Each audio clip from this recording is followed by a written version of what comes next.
സ്വർണ്ണപ്പാളി വാദവുമായി ബന്ധപ്പെട്ട് നമുക്കറിയുന്ന പോലെ ഇന്നലെ ഈ വിഷയം കോടതിയിലേക്ക് എത്തിയ സംഭവത്തിൽ ഹൈക്കോടതിയിൽ ദേവസ്വം വിജിലൻസ് സമർപ്പിച്ച റിപ്പോർട്ടിൽ ഗുരുതരങ്ങളായ പരാമർശങ്ങളാണ് ഉണ്ടായിരുന്നത്. സ്പോൺസറായി എത്തിയ ഉണ്ണികൃഷ്ണൻ 3 ഗ്രാം സ്വർണം മാത്രമാണ് നൽകിയത്. 3 ഗ്രാം മുടക്കി അരക്കോടിയിലധികം രൂപ വില വരുന്ന 474.9 ഗ്രാം സ്വർണം തട്ടിയെടുക്കുകയാണ് ചെയ്തത് എന്ന് വേണം കരുതാനെന്നാണ് വിജിലൻസ് റിപ്പോർട്ടിൽ പറയുന്നത്. ഷപ്ന ആണ് വിവരങ്ങളുമായി നമുക്കൊപ്പം ലീഗൽ ഡെസ്കിൽ ചേർന്നത്. Shapna, good morning. ഇപ്പോൾ കോടതി ഈ സ്വർണ്ണ കവർച്ചയുമായി ബന്ധപ്പെട്ട് പരാമർശങ്ങൾ കഴിഞ്ഞ ദിവസത്തിന് സമാനമായി പരാമർശങ്ങൾ ആവർത്തിക്കുകയായിരുന്നു ഇന്നലെയും. ദേവസ്വം വിജിലൻസും അവിടെ നടന്നത് വലിയൊരു സ്വർണ്ണ കവർച്ചയാണെന്നുള്ള കാര്യം സ്ഥിരീകരിക്കുന്നുണ്ടായിരുന്നു റിപ്പോർട്ടിൽ. ഇതിപ്പോൾ ഈ ഉണ്ണികൃഷ്ണൻ പോറ്റിയുമായി ബന്ധപ്പെട്ട് എന്തൊക്കെ കാര്യങ്ങളാണ് ദേവസ്വം വിജിലൻസിന്റെ റിപ്പോർട്ടിൽ പറഞ്ഞിരിക്കുന്നത് ഷപ്ന?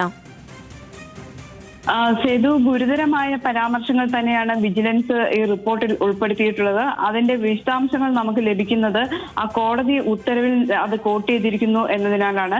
ഈ കോടതി ഉത്തരവിൽ പറയുന്നത് പ്രകാരം 2019 ഓഗസ്റ്റിലാണ് ദ്വാരപാലക ശില്പങ്ങളിലെ പാളികൾ സ്മാർട്ട് ക്രിയേഷൻസിൽ എത്തിക്കുന്നത്.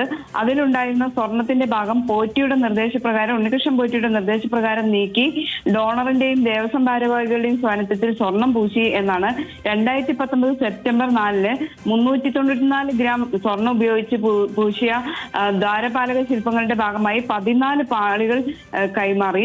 സ്വർണം പൂശാനായി സ്മാർട്ട് ക്രിയേഷൻസിന് നൽകേണ്ട പ്രതിഫലം 150.243 ഗ്രാം സ്വർണമായാണ് നൽകിയത്. സ്പോൺസർ എന്ന് പറഞ്ഞെത്തിയ ഉണ്ണികൃഷ്ണൻ പോറ്റി ഇതിന് ഉള്ള പണം പോലും നൽകിയില്ല. സ്വന്തം പോക്കറ്റിൽ നിന്ന് ഇത്തരത്തിൽ പണം മുടക്കാതെ ഉണ്ണികൃഷ്ണൻ പോറ്റി നൽകിയതായി പറയുന്നത് ആകെ 3 ഗ്രാം സ്വർണമാണ്.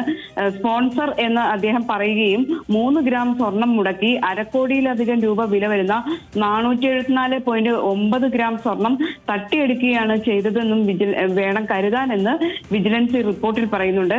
2019 സ്വർണം പൂശുന്നതിന് മുമ്പ് വാതിൽ പടികളിൽ ഉണ്ടായിരുന്നത് 450 ഗ്രാം സ്വർണവും ദ്വാരപാലക ശില്പങ്ങളിൽ 577 ഗ്രാം സ്വർണവുമായിരുന്നു. എന്നാൽ ഇപ്പോഴത് യഥാക്രമം 184 ഗ്രാമും അതോടൊപ്പം തന്നെ 394.9 ഗ്രാം വീതമാണ് ഉള്ളത് എന്നാണ് വിജിലൻസ് റിപ്പോർട്ടിൽ വ്യക്തമാക്കുന്നത്. ശരി, ഷപ്നയാണ് വിവരങ്ങൾ നൽകിയത് വിജിലൻസ് റിപ്പോർട്ടിലെ ഗുരുതരമായ പരാമർശങ്ങളുമായി ബന്ധപ്പെട്ട്. പ്രിയപ്പെട്ട പ്രേക്ഷകരപ്പോൾ ഇതൊക്കെയാണ് ശബരിമലയുമായി ബന്ധപ്പെട്ട് ഇതുവരെ നടന്നിരിക്കുന്നതും ഇനി സംഭവിക്കാൻ പോകുന്ന കാര്യങ്ങളും.